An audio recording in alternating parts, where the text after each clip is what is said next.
Sesta corsa e seconda gentleman del pomeriggio, confronto a reclamare sul miglio, non corre Vaciglia, questo è lo schieramento: 2 Valentes F, 3 Allocco Jet, 4 Boavista Pax, 5 Zanza Frank, 6 Zitrunas, seconda linea, 7 Beatles Boy 3, 8 Tyler Di Pippo, 9 Twitter di Casei, 10 Aleandro Loro, 11 Annie Pan. I favori in chiusura sono per Allocco Jet, Andrea Orlandi in sediolo, numero 3 dello schieramento, macchina che accelera con la velocità iniziale di Zanza Frank, che guida subito nei confronti di Allocco Jet, quindi Valentes F. Numero 11 Annie Pan squalificato. La squalifica invece per Annie numero Pan. 10 Aleandro Lor squalificato. E anche Aleandro Lor finisce a tabellone, e così dopo i primi 200 metri in 14,8 guida tranquillamente Zanza Frank.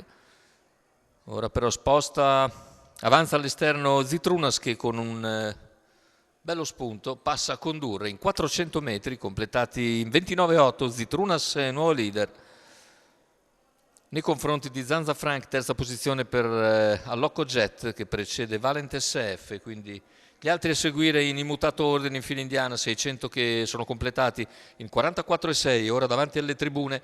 Zitrunas guida a buon ritmo nei confronti di Zanza Frank, terza posizione per Allocco Jet, poi Valentes F, ancora Tyler Di Pippo, quindi Beatles Boy Treb e via via tutti gli altri, con un primo